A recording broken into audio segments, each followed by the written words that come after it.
and that's why they have a less profitable so-called margin itself. So don't buy with such strategy because it doesn't really give you any form of profit when it comes to the exit. So topic number 3, what if a recession comes? So strategy number 1 that many people deploy in the past is called cash is king, playing the cash flow strategy game, which a lot of gurus out there are actually advocating.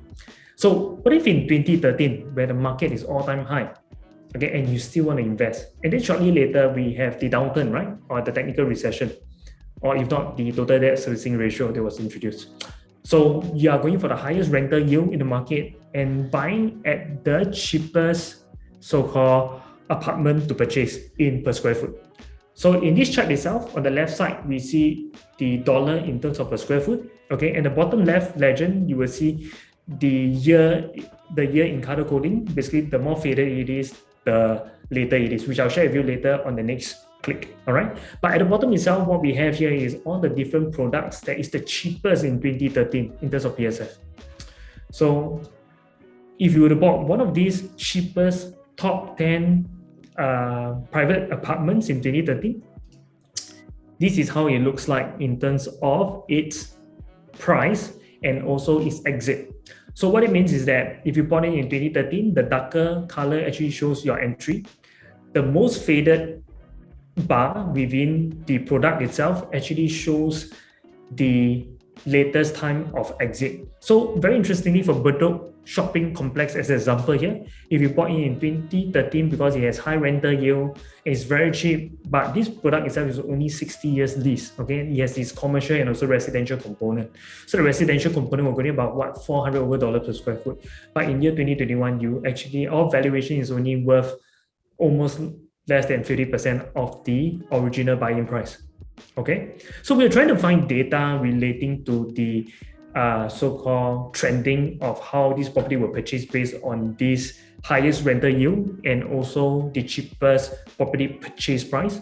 And what we want to relate to you is actually in the next graph. But before I share that, let's click on the rental because we're looking at rental rate as well, right? So over here, we talk about the rental per square foot, okay? And same thing, the darker it is means the most recent it is. And these people buy it because of this reason in 2013.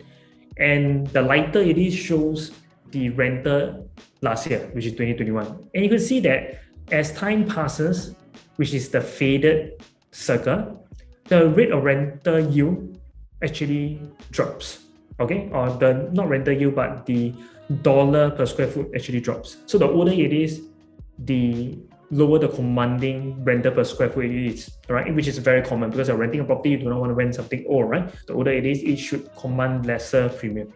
So if you buy in with this strategy, how does it look like if we were to reformulate this whole data into a table? So this is how the table looks like, okay? Putting them into the first column, all the products, the property. These are the different years that we mentioned just now. So in this particular box that I've just boxed up here, it is based on rental yield. That means in 2013, you decided to buy this product because the rental yield is really high. So you look under the 2013 column, all right? Rental yields are 7% over for Bedok Shopping Complex. Parkview is about 4% over. Phoenix Heights is almost 6%, which is very high for rental yield, okay? And then you hold this property for at least 3 to 4 years and exit in 2016 or 2021. And then you realize that if you buy with no exit in mind, and these people actually have to liquidate their property, they actually sell with a loss. Okay, so not say loss, but of course rental yield drop, sorry. Okay, in this instance, we're talking about rental yield drop in 2016, 2021. Probably the rental is not so good, that's why they're exiting. And then we talk about annualized capital gain in this box. That means they sell in 2016 or 2021, buy in 2013. You can't sell in 2014 because we will be subjected to seller stamp duty. So if you exit in 2016 or 2021, you see that people actually lose as high as 14% for their investment. Buying in only because of such strategy. Highest rental yield is what they're going for, the cash flow strategy, and buying the cheapest. Okay, so this would also be due to lower resale volume, and that's why they have a less profitable so-called margin itself. So don't buy with such strategy because it doesn't really give you any form of profit when it comes to the exit. Okay, so this is how those people looks like. And of course, strategy number 2, what do? You can't lose money if you do nothing, right? You just have the money put inside your Milo tin and then you basically put it somewhere, hide it somewhere, or put it under your pillow. Okay, so is it true that you do nothing, you will not get hurt? So in this instance, we talk about in 2022 and 2008 is a very different market where right now we are in a much more stable housing market due to MAS policies and constant government intervention. And then we also learn how property prices actually reacts in tandem with the rising interest rates in the past. So with this, right now we add in the rising interest rate, okay, to the same graph that we saw just now. So in black again is the Fed rates, in orange is the 3-month SIBOR, and yellow is the 3-month SORA. We then see that this is a very real concern. A lot of people come to me and say, yes, price is so high already, can it go higher? Correct, no? Especially so right now when land bidding are going so expensive, does it still make sense to buy at such a high entry price? So in this instance, what we are comparing is the last high we had was in 2008 before the GFC collapsing, and then it rebound. And again, when we talk about the rebound here, how high is it? So this high to the next high, we are talking about a differential of 21 percentage point from 08 to 13, which is a 5 years period. And then from this high, can you go higher, correct? After the 8 sets of cooling measures being intervened by the government, we saw that it takes another 25 quarters to actually go to the same equilibrium. Again, when we talk about PPI, right, URA price indexes, it's not talking about really price going up or down. It actually shows effectively the sentiment. That means the rate of where developer probably bid for land. There's one telltale sign. And also the volume of transaction as well. Are people really buying? Okay, it's not really relating to price drop. In fact, over the last decade, we have not really seen any price drop, but rather a more subdued sentiment actually allows developer to have lesser competition when it comes to land bidding. And that is so true for Hong Leong and CDL when they bidded for the Penrose site when the market was really subdued and people are more apprehensive, and they managed to acquire the land at a very cheap rate. And because of that, they are able to sell a lot more affordable comparing to the rest of the development there, where developers were competing and outbidding each other. We have more than 8-10 developers to bid on such land, hence translating to a higher selling price. All right.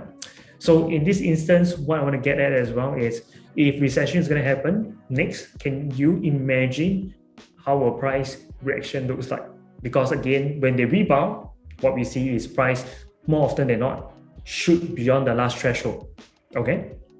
So next thing, we need to talk about making the move when everyone else are fearful. So from an interest rate standpoint, how does it look like in numbers? So again, with the same computation of 1.5 million loan size, 30 years loan tenure at 1.75% interest rate, when we break it down into the monthly repayment, okay, this is how it looks like from the foundation onwards. So let's project that the interest rate will raise all the way to our current TDSR stress test of 3.5%. How does it look like? So in the next 9 to 12 months, let's shoot it up all the way to 3.5, okay? And this is the differential in how much you pay more. In fact, if you're buying a new build on the onset, you are paying around, maybe at the foundation stage where only 5% is released, you pay about $141 more on a 1.5 million loan size. It means only 75,000 is released. Okay, and only 100,000 is released. Okay, and of course over here we talk about you pay more by $275. Okay, and in the next brick wall and whatnot, you're paying $367 more and whatnot. But again, we are also projecting recession to come, right? Okay, so let's say recession hits around the last 1 year. So maybe 1.5, 2 years later, recession hits Singapore or the whole world. And this is how it looks like in terms of comparison of how much you pay less to the original 1.75 rates that you're getting in today.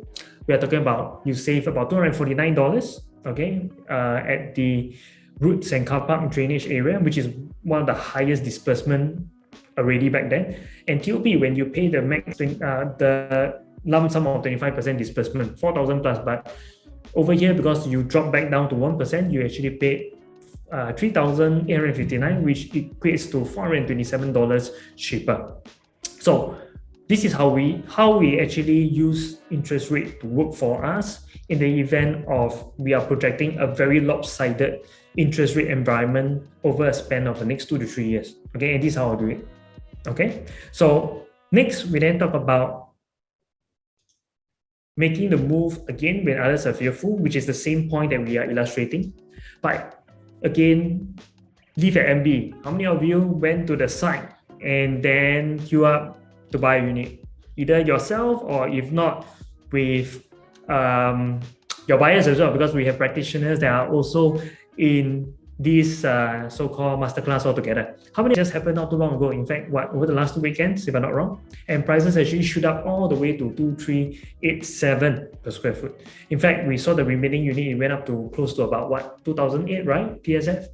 So this is just not the recent cases. In fact, just shortly before that, we also have Piccadilly Grand at Farrer Park going around a $2,150 per square foot. And this is also above 75% units sold on the first day. But also to give you some frame of reference is that these two products are very small development in size. Unlike in the good old days of like what Momentum Park, like 1,800 over units that were launched and whatnot. In these two development, they were about 400 and also 300 over units development. So if priced rightly, according to PropNext CEO, Mr. Gaffo, he mentioned that these prices are priced to the current market benchmark.